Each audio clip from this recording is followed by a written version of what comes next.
Good morning. I hope you're all looking forward to our virtual annual meeting, June 11th, beginning at 11:45 in the morning. We've got a couple hour of live session, and then we have our committee meetings that will be meeting live virtually. In advance of that, we wanted to send out this video because it's top of mind right now for everyone, and it has to do with reopening the economy, returning to the workplace, and reinforcing health protections for our tenants and their guests. And so we have a terrific panel today to talk about all of these issues. It's going to be moderated by Tom Flexner. Tom is the global head of real estate at Citigroup. He is a member of Citi's Institutional Clients Groups Management and Executive Committee. He's responsible for directing worldwide commercial real estate activities across investment banking, commercial banking, and real estate private equity. Tom is also a member of the Roundtable Board and our treasurer. John Fish, chairman and CEO for SUFFOLK. SUFFOLK is one of the largest privately held building contractors in the country. About $4 billion in annual revenue. It's ranked number 26 on the Engineering News Record national list of top contractors. John is well known for his philanthropic work and his involvement in community and business organizations. John's also a member of the Real Estate Roundtable Board of Directors.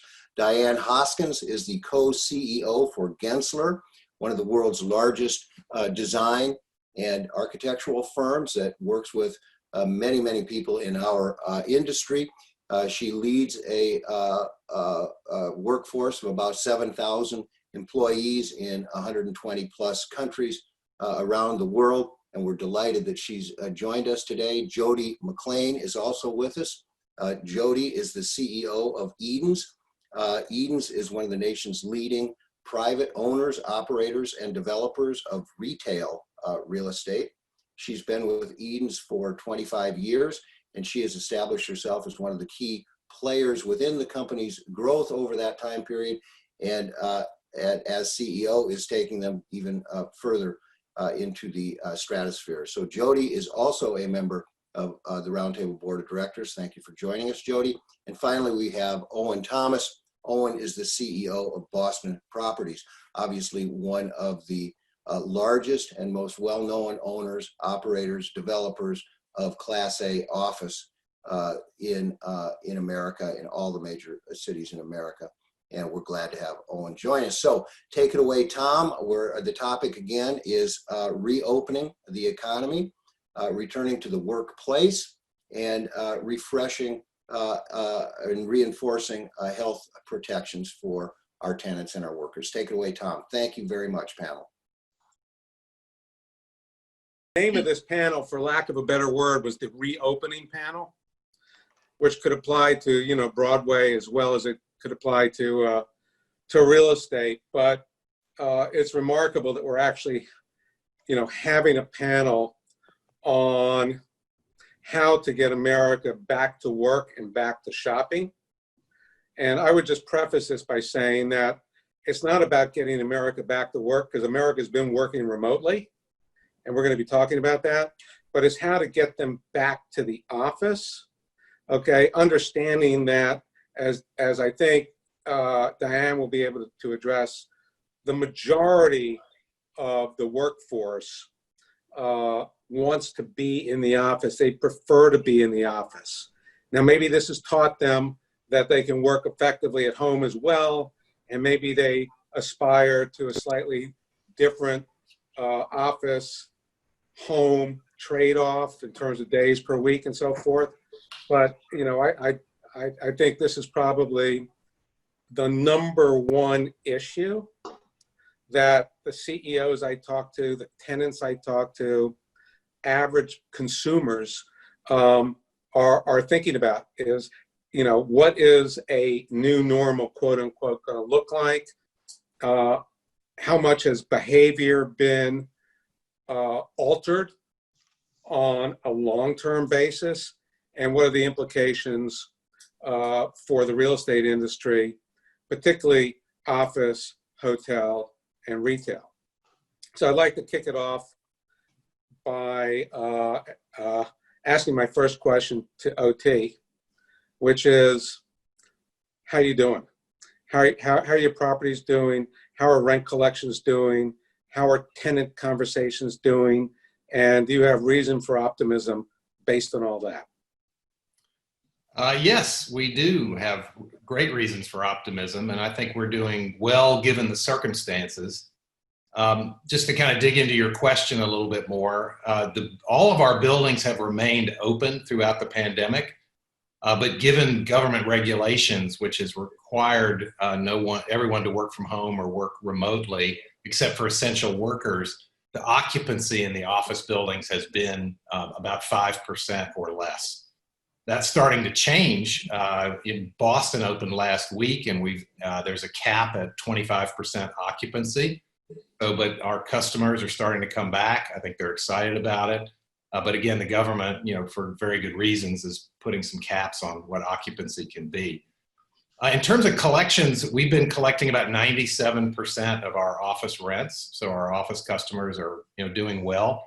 Our overall collections have been about 93%. About 7% of our portfolio is retail, and our retail customers are hurting more. A lot of the retail that we have is service retail, like restaurants and other amenities in our office buildings. And if there are no office workers, they really don't have much business. So we've been working on modifying our leases and providing them the support they need to get them through this crisis. I think our customers right now, they all want to come back. No one is saying we want to stay at home full time. We put together a very detailed health security strategy using outside medical experts. We posted that strategy on our website, so we've clearly given it to all our customers, but we've also provided it to the public. And the number one issue is our customers want to come back, but they want to do it in the safest possible manner. Got it. And what sense of, take New York as an example, because obviously it was perhaps the nation's epicenter of the coronavirus onslaught. What is your sense of the timing and strategy for tenants coming back? When do you think they'll start coming back? And do you think they'll come back gradually in waves, A team, B team? What are you thinking? Yes. What do they say? Yeah, all of the above. So in terms of the New York reopening, I mean, we're in Boston, New York, DC, San Francisco, LA. The only city that's open to non-essential workers right now is Boston at lower occupancy. So today, New York opened for construction and a handful of other industries. And we don't know yet, but we're hopeful that it will open for office in the next couple of weeks, hopefully by the end of June. There again, just like Boston, there are going to be some kind of occupancy restrictions. I don't know if it's 25% or 50%. We'll have to see.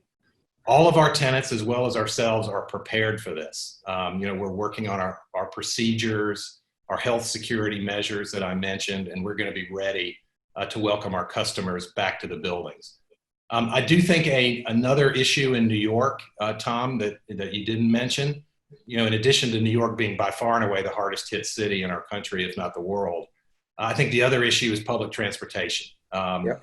It's a big issue in New York. A lot of the workforce uses public transportation, and my guess is after workers come back and experience the office, experience what the landlords are doing, experience what their employers are doing, I do think a gating issue that we hear about is what are we going to do about public transport? And honestly, even driving doesn't work that well because one, there's traffic, and second of all, it's not park and lock. Somebody's got to handle your car. All of the safety protocols in your building, to some degree, if not a total degree, are under your control. Public transportation is not. And our own Citigroup surveys have also identified public transportation for New York City as a leading concern. So I agree. Now I have one last question, and then I want to move to. The last question is, over the course of conversations, OT, with your clients, the two sort of almost opposing forces that we've seen percolate up are some tenants saying more social distancing, more space per worker is going to be the new future. our employees want it, which would argue that they need more space. And the opposing forces, of course, many employers are thinking that after this work from home experiment forced upon them for 3 months, efficiency rates in terms of productivity didn't actually take a dive. They were actually pretty well maintained. Now, Diane, I know we can get into a lot of other subjective aspects of this, but OT, I was just curious, those two opposing forces, more space per worker, which in a way could be a positive for a New York office, versus we're going to have X% maybe permanently working from home. What's your take on that? Yeah. So the other thing I would do in addition to the two forces you mentioned, I would break up the future into two phases. First phase is what I call the virus phase. And the second phase is the virus is gone for whatever reason. So let's talk about those two things. Spacing is going to be big during the virus phase. Diane is better equipped to talk to you about what all her customers are doing, but they're all spreading out, taking out workstations. They're not rebuilding space yet, but they're definitely spreading out. I personally think they're going to stay maybe less spread out than the virus stage, but they're going to stay more spread out after the virus is gone. I think a lot of the densification that was in the market already was unpopular with workers, and this is a chance for that to be reversed. And then going to work from home, look, to deal with the government caps on occupancy and the spacing requirements, companies are going to continue to use work from home tools extensively during the virus phase. But after the virus phase, again, Diane should talk about a survey that I thought was outstanding that Gensler did. Yes. But not many employees want to switch to full-time work from home. Many would like to work from home a day a week, a couple days a month, but it's hard for an employer to save space with people working from home part-time, because to do that, you have to get the worker to schedule their work at home, and you have to give everybody a flexible workstation, not a fixed workstation. And I don't think that's going to be particularly popular. So I do think over the long term, these two factors are certainly going to be opposing one another, and we'll see which one is greater. Well, I'm going to turn next to Diane. I will only say one thing about, not having unassigned seating, right? Yeah. The one place where that really is helpful, at least the way we're thinking, is if you're going to have a protocol of doing intensive cleaning every night. If you have unassigned seating, it means people are not leaving personal effects on. Yeah.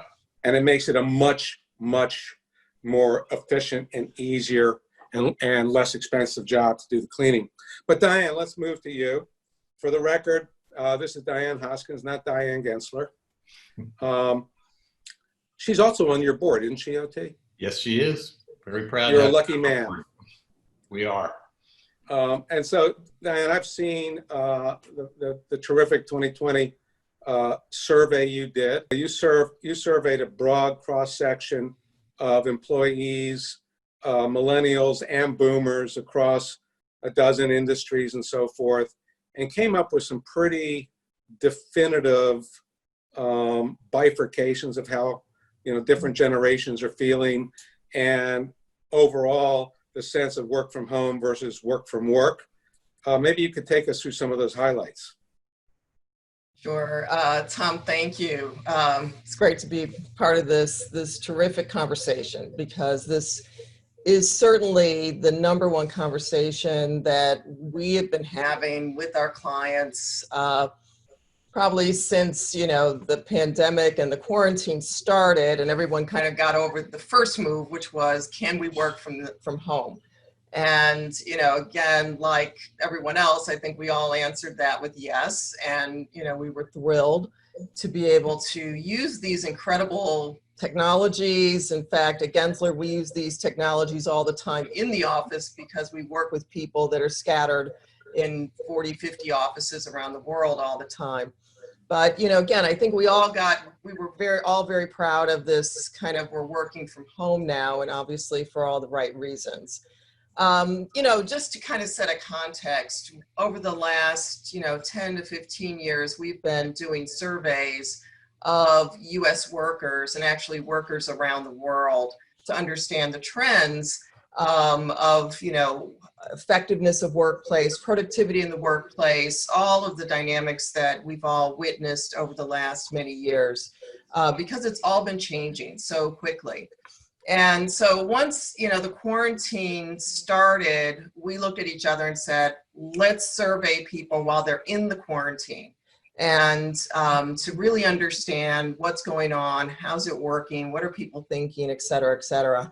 So, you know, again, as you said, we surveyed 2,300 workers across 10 industries, and we intend, just to kind of put this out there, we intend to do a similar survey actually as people begin to go back to the workplace. So once we're kind of in a more hybrid world where a lot of people are in, you know, the workplace and a lot of people are at home, and you're having this kind of bifurcated world, we're also going to be doing another survey.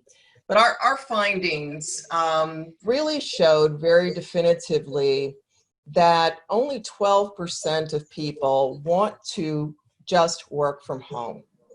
And, you know, it was interesting because this was probably about 2 weeks after the survey, because you have to get all the data and crunch it. But what we saw in the media was this massive other conversation that was almost the opposite. And so it was, once we put these findings out, it was almost like we were being somewhat contrarian. But, you know, we really believe strongly in, you know, you got to look at the data, and it's not just about kind of opinions. Because these were office workers who had worked in the office before going into the quarantine. And so this was very much specifically the people that are in our office buildings and in our workplaces. You know, as you said, I mean, people expressed the intent, the interest, I would say, in various kinds of, gee, you know, it'd be great to be able to do this, you know, once a week, or, you know, once every few weeks, or even, gee, I'd like to be maybe more at home, but only in the office 1 or 2 days. So that mix was there, but actually that was there before the pandemic. So, you know, again, as you look at these trends, there was no break in the trends. And I think that's the important message for all of us, is that the responses we'd seen already in data that we had done, that it was about 10% versus 12%. So maybe there's a 2% increase. It was about 10% of people that were very interested in this kind of work from home as your home base. Did you, by the way, Diane, did you see Yeah. any statistically significant differences across geographies or across industries? Tech versus finance as an example. Yes, yeah. Actually, and we're actually going to be coming out with a few more reports on this study. And one of them is exactly what you're talking about, which is kind of the differences between industries. As you can imagine, the legal sector is less inclined to work from home. And it kind of swings almost, you know, more extreme in the looking to come back to the office. Tech was probably the largest, and even then it was more, I think, in the more 15% versus 12%. But again, we saw that before the pandemic itself. So there are nuanced differences, and I think it is important, and that's why we kind of saved that for, you know, kind of the part 2 that we're going to come out with. But we did see, and you know, to your point about geographies, we didn't see differences around geographies, but we did see differences in terms of the generations. And it was a surprise to us to see the response of the Gen Z and millennial cohort. And the fact where a lot of us would say, gee, they know the technology, they're really into kind of all of this work from wherever you are, that they would be the ones that would say, I don't need to ever go back to the office. And in fact, it's just the opposite. That's the group that most wants to go back. That's the group that has found the work from home the least attractive, has the most concerns, the most difficulties with, you know, knowing what's expected of you, knowing, you know, kind of time management, a lot of other things, which, you know, makes sense. and also not receiving the mentoring and the kind of learning that kind of goes on from being able to ask the quick question or be among people who've got 1 year more experience or 10 years more experience than you, that you're constantly learning from in your physical environment. So that was that was kind of surprising, but really, we believe an extremely important takeaway for companies that might be thinking about this as a longer term strategy, to really think about the implications long term for the viability of your own organization, as well as your ability to recruit into those generations. Excellent. And a little surprising, but totally understandable as you parse through it. Survey starting in April through a portion of May, I think, as I recall. So a moment in time, how would you rank the, what are most important and least important in terms of addressing safety concerns, Diane, that your survey may have uncovered in terms of what people would expect? OT mentioned public transportation, which is obvious, but also safety protocols in elevators, lobbies, and workplaces. Did you have any real conclusions on that? Yeah, I mean, we had people really talk about the things they were most concerned about or most interested in seeing when they come back into the office. And, the social distancing was number one, far, way above everything else.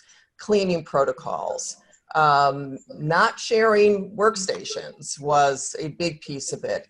And again, the kinds of things that you would expect in terms of the spacing, the cleaning, the kinds of technologies, frankly, that we are beginning to look at, which are touchless technologies in terms of operating doors and, being able to use certain facilities without a lot of contact with various surfaces.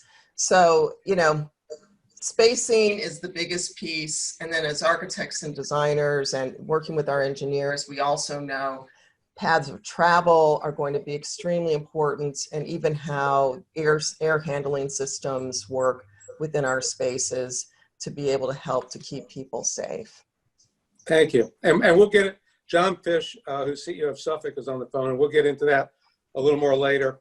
Jodie, are you there? Good afternoon. Yes. Hi. Hey, how are you? Good. How are you? As you all know, Jodie's CEO of Edens, which is a retail investment and ownership company. And, retail's obviously had a number of other headwinds over a lot of years. I mean, in some respect, the pandemic for retail started with Amazon, not with the coronavirus.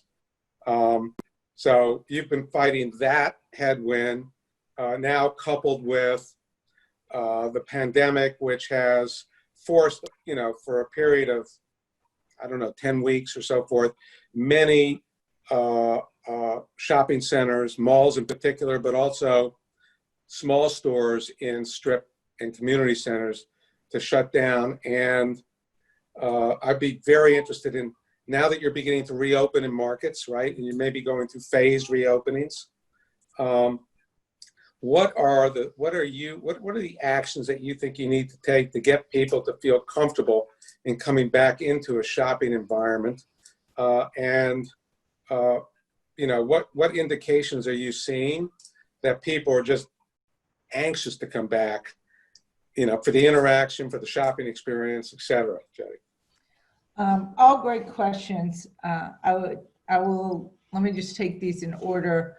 Edens has 2,600 retailers. By the end of March, beginning of April, we have 1,500 that were mandated closed, and another 400 plus that were radically changed how they were operating. Think full service restaurants doing takeout only. So about 30% of our ABR remained open, and those retailers did well during this time.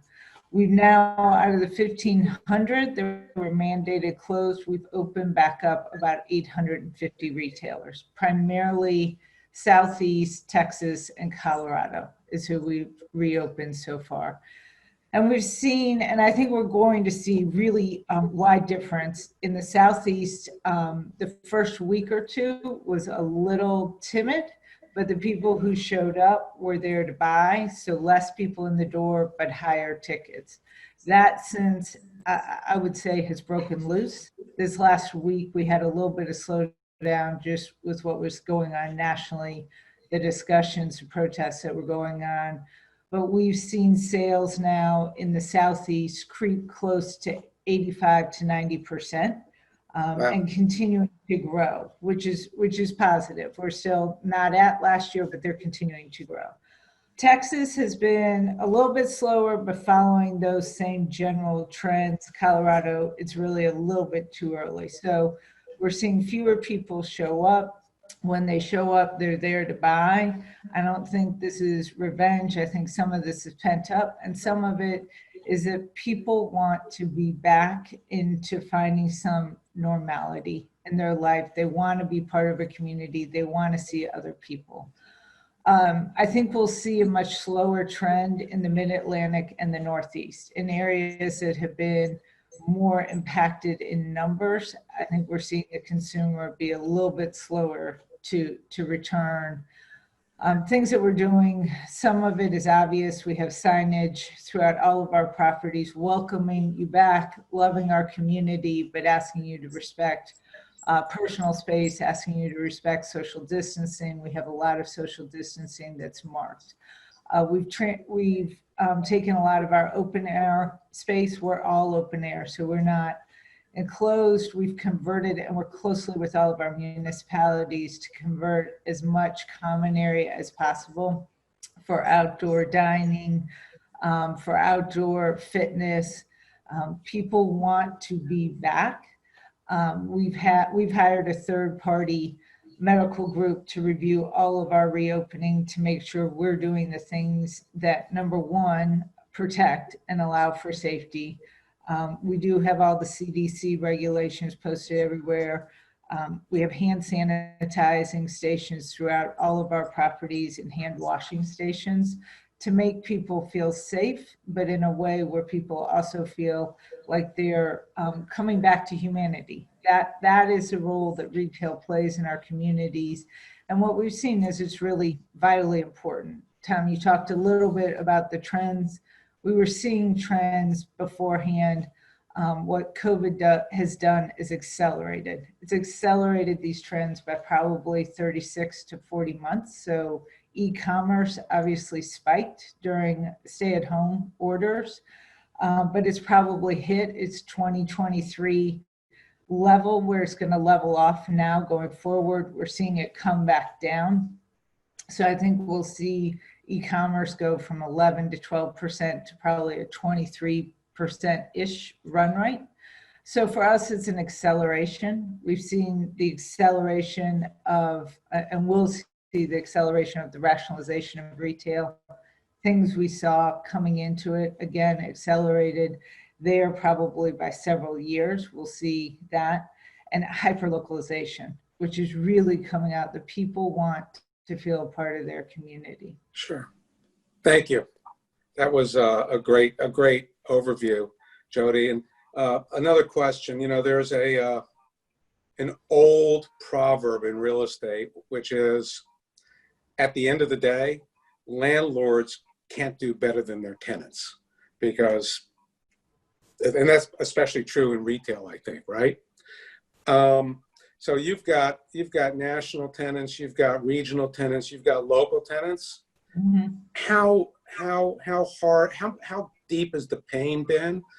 What would you estimate, you know, particularly probably among the smaller local, maybe some, that they just can't recover from 3 months of negative cash flows and a very slow reentry process. And of course, you know, probably all of them are asking and have asked for rent forbearance because they don't even have access to their premises in many cases. How would you describe the pain on the tenant side? The pain is deep. There's no question. The pain is deep between both our retailers and our landlords. We're working collectively. In April, we collected about 62% of our base rent. We'll see about those same numbers in May. June looks like it's moving up a little. I think we're not in New York. We're not in Manhattan. So we're Boston, suburban New York, DC, and then Charlotte, Atlanta, Miami, Houston, Dallas, and Denver. We think taking all of this together, we'll probably see somewhere around 10% loss of occupancy coming out of COVID. What I think is most exciting, both Friday's calls and this morning's calls, we are starting to see new lease activity, albeit slow. It's slow, but there are people who have realized, a lot of retailers who realize I need to be embedded into the community, consumer action costs, et cetera. I need my brick and mortar store. So we are seeing some new leasing activity, but we think that it could be, we were really at full occupancy going into COVID. So we think our occupancy could be hit by as much as 10%. And I think you're going to see it regionally. I think where we could reopen quicker, the retailers were able to hang on. Programs like PPP, programs like Main Street Lending are going to be incredibly important to the retail sector. And I think those where they've had to sustain longer periods of being closed, that's where we'll see larger fallout. Great, thank you. By the way, just as an aside, you're not in New York, but I'm in the city today for the first time in a couple months, and I drove down Fifth Avenue, and it's remarkable to see all of the luxury goods stores, Saks, everybody boarded up. Now that's obviously a temporary phenomenon, and maybe at the end of this session we can talk a little bit about that other pandemic that's crossing the country, right? And there'll be other people, I think, for the Roundtable annual meeting that will address that more specifically. But thank you for all your comments. John Fish, are you on? Yes, Tom. Hey, It's a pleasure to see you. where are captains? You're not on your boat, are you? No. Captain's practices. Everybody's working independently right now. We sent people off home to make sure they stayed in shape. Keeping the nose to the stone and come back in shape. Excellent. Well, listen, I'm really interested in your take on the impact of the pandemic, what you're seeing as one of the leading construction companies, and maybe start by just telling us a little bit about how your business is doing. Are you beginning to see as cities reopen a restarting up of construction activity? I know today was phase one day one of phase one for New York, bringing back construction workers. So what's your sense? Tom, overall, again, I want to thank Jeff DeBoer and the Real Estate Roundtable for hosting this. And I want to thank the other panelists. And Tom, thank you for the moderation. What I would say is, as most of us know, there was an unequal distribution of impact on COVID. We saw really in the coast, the East Coast and the West Coast, more of an impact of it. And I think we saw it more so with New York, Boston, Philadelphia, a tremendous sort of degree of uncertainty and a lot of emotional reaction. I think would put us in the situation we're in right now, where Boston specifically is one of the last cities in the country to reopen. And I do think we'll reopen very, very slowly overall. We see the Southeast and also parts of Texas, almost, the antithesis of what we saw on the East Coast. It's almost like, and I don't mean to be disrespectful, in some respects it didn't happen down there, but I think now they're feeling sort of that first initial wave and hitting them a little bit stronger. I think one of the things we need to focus on is really, we don't know whether the weather contributed to this or not, because nobody really has any data right now. And I think the next go around, if we have a second wave, data is going to help us sort through this in a very, very thoughtful way. But with respect to the industry, Tom, I would say this to you. I think it was a real wake-up call in many respects. And everybody knows over the last 7 years, we've had 5% escalation in construction prices. And that's a 30 to 35% jump in a very, very short period of time. Not sustainable. In productivity, in quality, didn't keep up with that 30 to 35%. I think everybody on this phone call would probably agree with that. I think overall, COVID has introduced a requirement to sort of think about how do we do faster, cheaper, and quicker at the end of the day. So we believe innovation is going to really, really, really accelerate coming out of COVID-19, very analogous to telemed in the healthcare industry. This is going to force a new artery to be opened much more quicker than has happened in the past. And also say what we're going to see is because of the uncertainty, prices starting to go down. I think people really want to understand that. I think in the next quarter, prices will, I think, stabilize. Then I think we'll see over the second to third quarters going forward, a reduction in prices. Because again, what we're doing overall is you're starting up, you're not starting up a $22, $23 trillion economy. You're really starting up a $70 trillion economy. And nobody knows exactly the implications of how do we provide sort of, oil in that type of large engine and make sure it runs smoothly. We just don't know. Also, I would say, like any other industry, the threats to our supply chain. And it's not just COVID right now. It's global relationships, what we're currently experiencing right now with the Cold War and trade and so forth and so on. That has impacted our industry quite substantially, whether it be curtain wall deliveries, miscellaneous parts and pieces, or electronic pieces that go into job sites. So we've got to be very, very careful about that. But probably one of the second to last things I want to say about the crisis itself, in this, we've seen this in other sort of pump ups in the economy, especially in real estate construction, is that contractors' backlog grows significantly because they're out there hunting work quite. On average, the COVID thing has impacted contractors probably an average of 10 to 12% of their backlog, and that happened very, very quickly. So therefore, what happens at the end of the day? Well, it really turns into a cash flow problem if things stop so quickly. And a lot of contractors, I often tell people, they don't go out of business because of profitability. They go out of business because of cash flow. And the same thing with subcontractors. So there has to be a very, very keen eye on some of these undercapitalized general contractors and subcontractors, because that day of reckoning will materialize, I think, in the next 60 to 90 days, because I use a term euphemistically, it's almost like a merry-go-round. Once the music stops and you can't take payment from one job, put it on another job, and there's an empty, there's not a seat for somebody, right, it becomes problematic. And lastly, I would say, which is pretty interesting, is about our industry, is that I think most developers would agree upon that. We're investors. We're not developers. We invest. What I said, when contractors start becoming developers, that's a cue there's something wrong. The development business is a very challenging business and very, very complicated with the financial engineering and the relationship building that's required. And my sense is we saw a lot of contractors starting to get involved. And I think that's the death knell of our industry overall. So I think that ship will be righted through this particular experience that we're all going through. Last thing I would say, I think there's two issues we all need to keep aware of. One, how do we manage COVID, the new norm, cost effectively and without losing productivity? And I think that's the key thing. And that's basically having a thoughtful strategy on your project of safety protocols that we can go into at a later date, which is very important, which should not cost more money. I want to be very clear about that. And secondly, what I would say is some type of opportunity to discuss with Washington, some type of PREA insurance, pandemic insurance. We've talked to some of the senators, both state and federal. We've had some very good responses. I think it's too early in the game. Jeff DeBoer's team has been involved in those.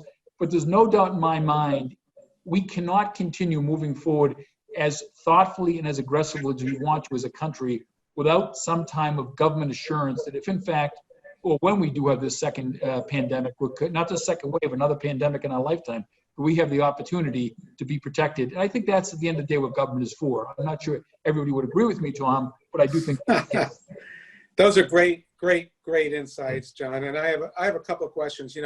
You mentioned the bifurcation in the construction industry between, the better capitalized construction companies and the ones that, when the cash flow stops for a period of time, it could be the death knell. Yes. And this is a question for both you and Diane, actually, because I wonder whether we're not going to see a similar bifurcation in the office landlord market, where if tenants are demanding higher safety protocols, investments in better air filtration and HVAC systems, better social spacing, elevators and so forth, the weaker landlords, who are probably by definition more leveraged, may not have the financial resources to respond to those tenant requirements, whereas the better capitalized landlords, and OT is, well capitalized, may have the financial resources to do that. And maybe you see a bit of differentiation between the strong and the weak amongst the office landlords, number one. And number two, I'd be curious, John and Diane, first of all, are you getting significant reverse inquiry into by prospective and current clients, landlords, as to how can you help us make our buildings safer from a construction and architectural standpoint? And thirdly and finally, John, you said, implementing these safety protocols can be done at no incremental cost. I don't. That sounds more theological than logical. Let me explain that. When you think about it from the construction point of view, everybody talks about the social distancing and 6 feet. But when you really think about that, okay, there is a small cost to provide the materials that could be going on the job site itself. And I'm talking about construction cost right now. But any good safety program in itself will manage this in a very, very thoughtful way. And the biggest challenge is you can stagger starts and so forth, just simple protocols. But when you start working closer than 6 feet, okay, you can wear face shields, very similar to when you're in an operating room or you're working somewhere else, that gives you safeguards against these particular things. There's also, Tom, what I would say, there's technologies out there like Triax I have right here. It's a 6-foot solution. If you come within 6 feet of people, it will beep, and the closer you get, the louder it will come off. My point in that, and I don't mean to be sort of Pollyannish about it, what I'm saying is if you have very good safety protocol, thoughtful, you train your people, upfront expense, and you have what we have, what is called a COVID ambassador, which is really a safety manager on every single job site, doing the role, not of COVID, but safety and COVID. So it really becomes integrated in the way that you conduct your business. And it's basically the new norm in our industry. Yes, there'll be a lot of clamoring for a lot of extra money and inefficiency.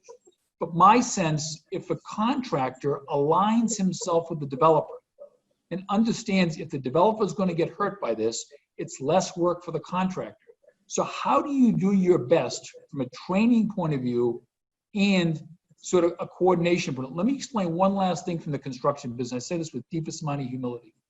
This has prompted us in our industry. We do about a little over $4 billion a year, Tom, okay? And we have about 120 projects going on in the country. We're finding out, we did a download over the last 2 months on subcontractor supervision that we're paying for.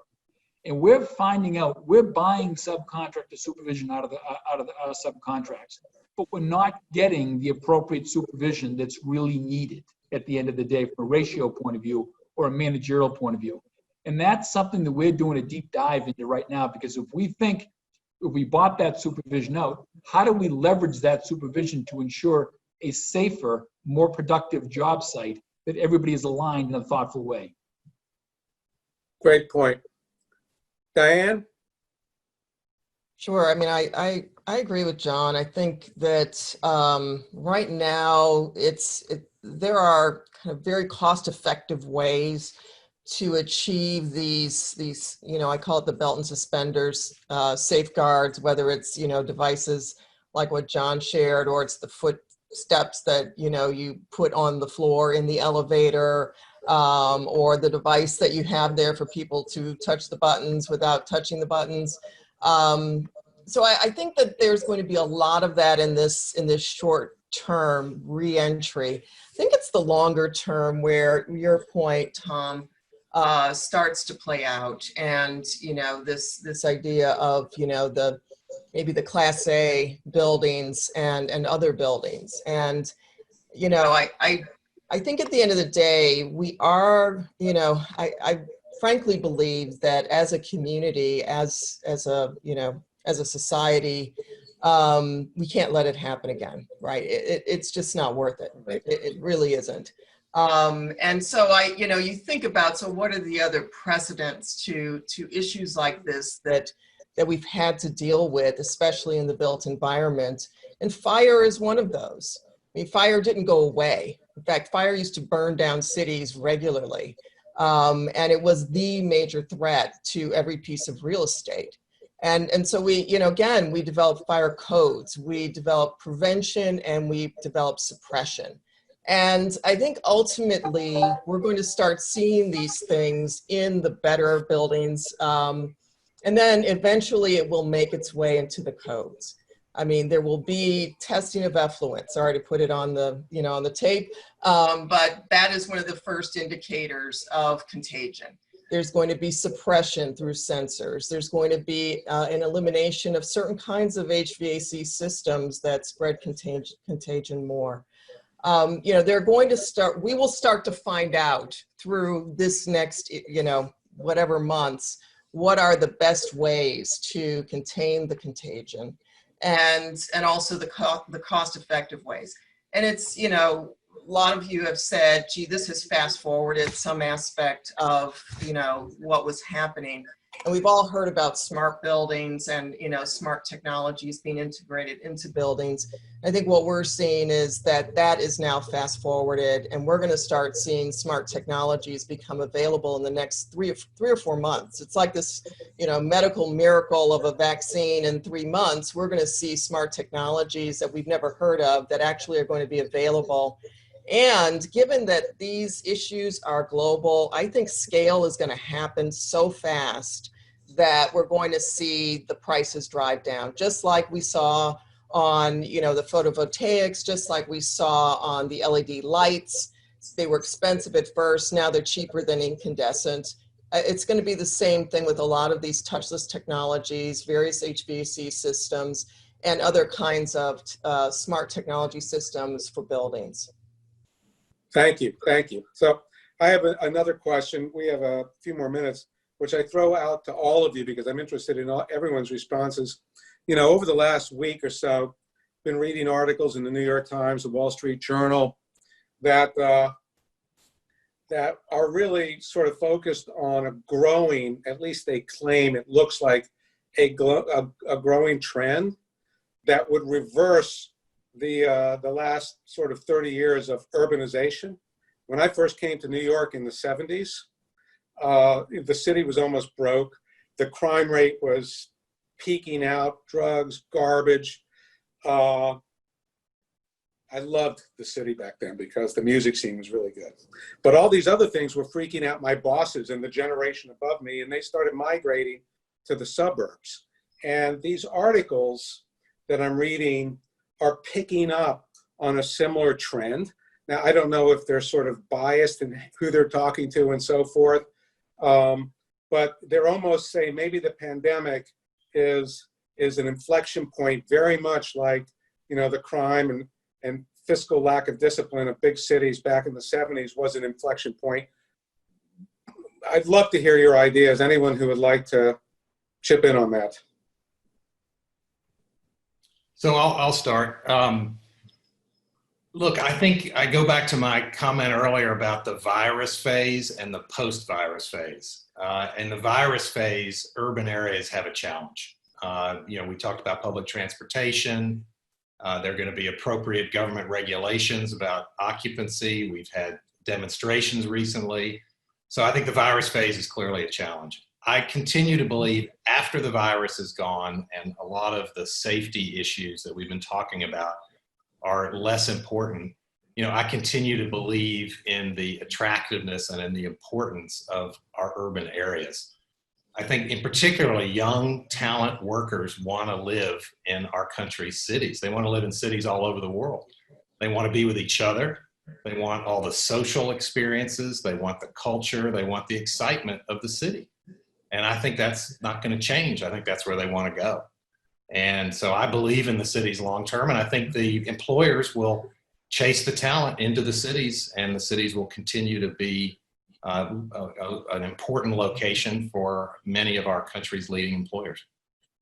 Tom, I would just add to that.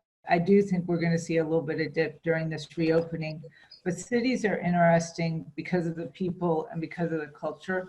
And so we need to make sure that our interesting retailers continue to make these streets vibrant. That's a huge part of the attraction and why young people, of course, they want to live close to the amenities of their lives, but the amenities of their lives are their jobs. but it is also their friends. It's where they want to spend time. It's these interesting retailers that make our neighborhoods, that make our communities so special. And we need to do all we can to make sure this group can make it through the hump. And so the work that we're doing with the federal government, I agree with you, John, the work that the Real Estate Roundtable is doing to make sure that these programs really are there to help support these retailers are what will make these cities continue to be so attractive. I just add that the point that if you take a look at what's gone on in Dubai over the last 30 years, I mean, you know, there's probably the #1 city in the world today. And I think if you said that comment in Dubai, I don't think they did shake their leg at all and be concerned about it. And I wouldn't either. I think at the end of the day, we're going through a pandemic. Yes, it is absolutely, you know, it's overwhelming. It's unheard of. Nobody ever thought this would happen. And I also think the voice of the millennials right now, of that age of, you know, 28 to 38 years old, are the ones that are speaking loudly right now. And they're the ones, I think, generally speaking, will raise a family, move back to the community in some respects. But once you start introducing traffic and various other types of challenges that go on with that urbanization, that's why people are moving back into the city over the last decade or so. And I think what this will do will allow us an opportunity. How do we make the city, the urban environment, cleaner, safer, okay, and more livable than we have in the past? So I think this is going to be an upgrade for the urban areas and an opportunity for them to differentiate themselves in a very, very thoughtful way. And lastly, and I do agree with Owen, and I think it's an excellent point, I think Americans today really, I think, put a high priority on cultural experiences. In our cities of New York City, San Francisco, Los Angeles, Boston, all these great cities around the country, you couldn't get a better cultural experience anywhere in the world than we have right here. And I think that's what people are learning for. They really want to be educated and they enjoy that intellectual curiosity and that experience. Well, Thank you all.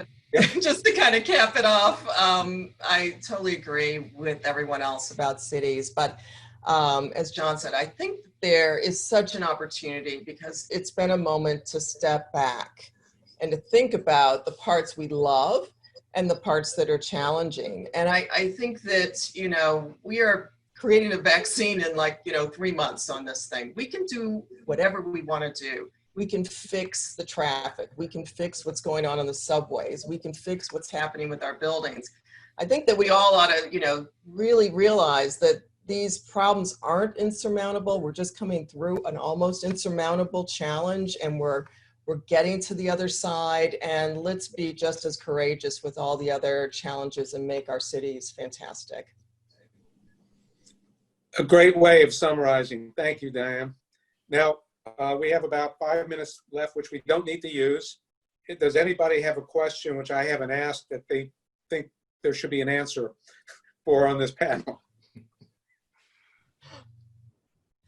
Okay, if not, then really appreciate all of you making the time to be here. And the Real Estate Roundtable is going to continue to work hard in its mission in DC to protect not just the interests of our industry, but the interests of all America, because they are the same. And thank you again.